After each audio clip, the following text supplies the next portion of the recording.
Hey guys, it's Lewis or The Gaming Rift here, and today I'm back with another Transformers related video. I apologise if I sound a bit rough in this video guys, I'm recovering from a cold. But anyways, I've decided to do something a little bit different, and we're going to be ranking the top 6 most powerful Decepticons from the original Transformers film. Basically putting all of these guys into a battle royale scenario and seeing who comes out on top. If you guys like more content like this, feel free to like, comment, subscribe, all that good stuff. We're on the road to 500 subscribers, that'd be amazing. But anyways, let's get into the video and find out who's the strongest. Coming in at last place, and the Decepticon that I think would be the first to fall, is Barricade and Frenzy. And yes, these two are being combined together as they essentially are one and the same. So why do I think this guy's in last place? Well, he's just statistically below everyone else. Like, he has a pretty decent weaponry with his spiked mace, and he has some pretty good strength behind that mace, as he was capable of sending Bumblebee flying backwards on multiple occasions. However, the problem with him, however, is he doesn't have much to show other than scaling to Bumblebee. You know, he was capable of taking hits from Bumblebee,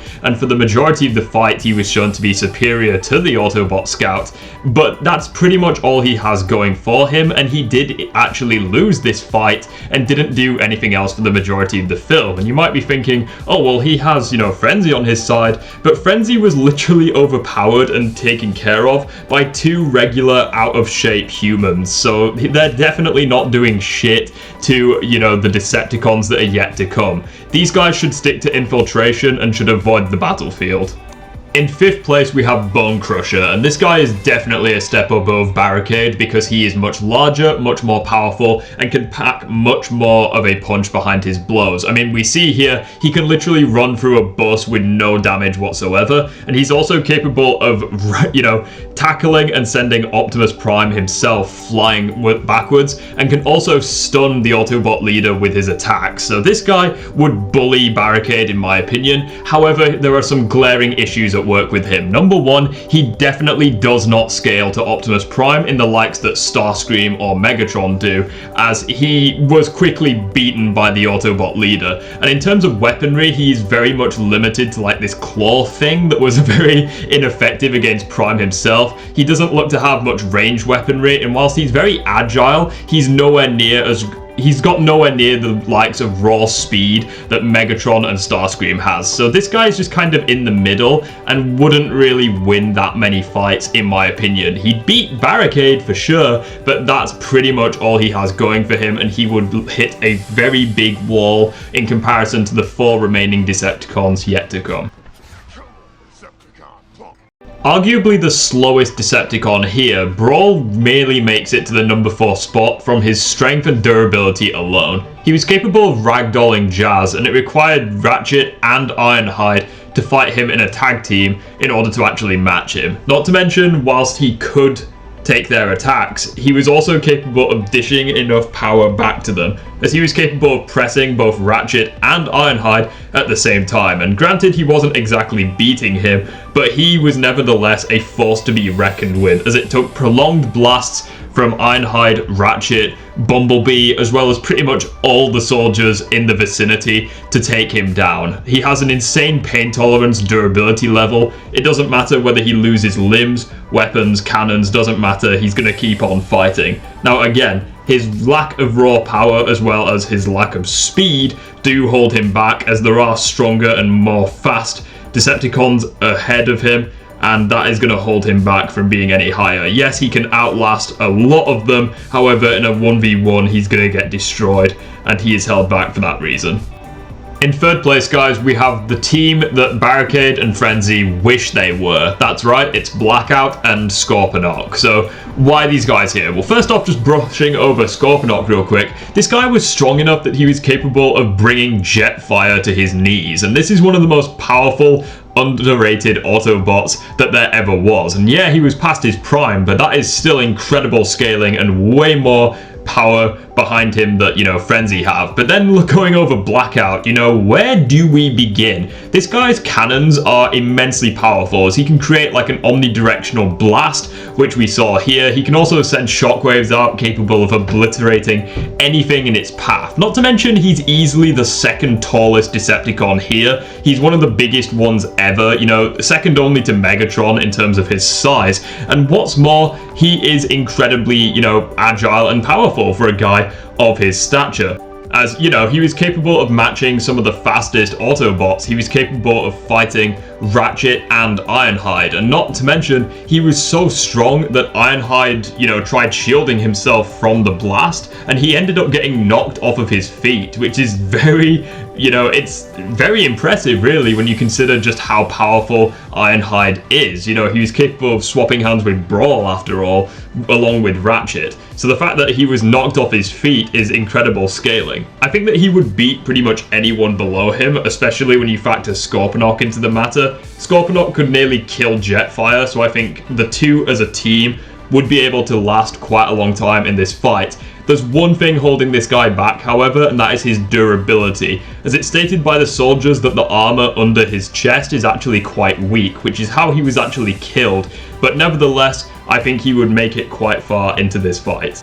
Starscream is easily the most powerful fighter we've discussed so far, as he essentially has everything going for him. Powerful range capability, capable of erasing buildings in an instant. Not to mention, he's also incredibly fast, transforming it into a fighter jet. He's very strong with his punches, as in the second film, he was capable of stunning Optimus Prime with his attacks and hurting him with his blades. Not to mention, in terms of the films, he is easily the most powerful Decepticon that the Autobots fought in the field, as he was capable of sending Ironhide and Bumblebee flying with a missile strike, and this same missile strike caused Bumblebee to lose his legs, which is incredible power that this guy brings. He was capable of pressing both Ironhide and Ratchet, much more than Brawl was. Brawl was able to, you know, keep the two of them occupied. However, you can clearly see here the Autobots frantically dodging and, you know, being clearly in pain from Starscream's attacks, as both of them were brought to their knees from the sheer power that this guy has. I think that in terms of all of the fighters, he would make it to the second place spot. He'd basically beat all of the ground Decepticons. He's faster and more agile than, you know, Blackout, and he has strength as well as his missiles. However, that being said, I don't think he would win, and I think you know why.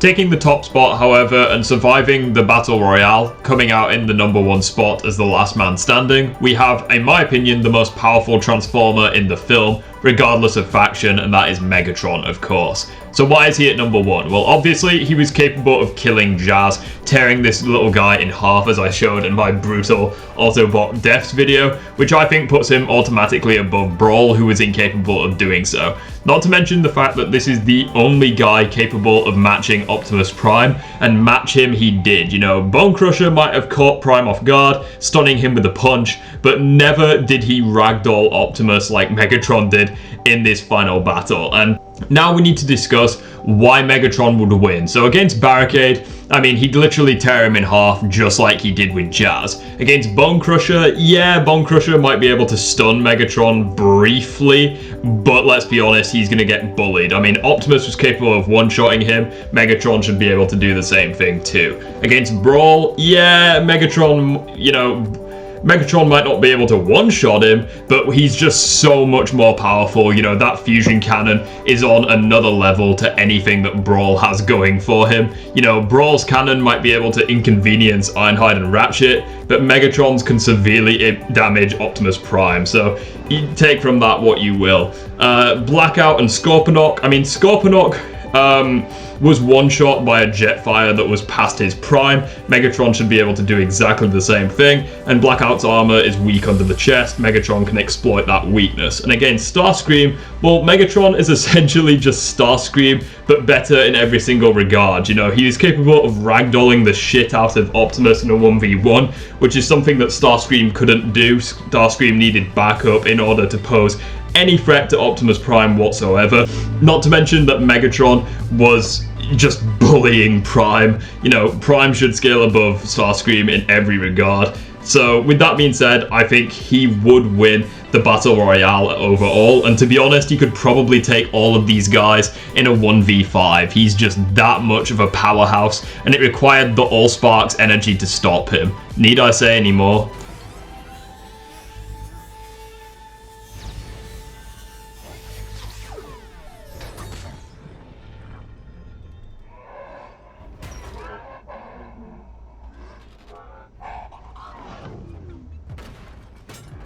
If you enjoyed this video, or if you want me to do the Autobot counterpart video, feel free to like, comment, subscribe, all that good stuff. Feel free to join the Discord server down below. Have a nice day everyone, and I'll see you all next time. This is Lewis on the Gaming Rift, signing out.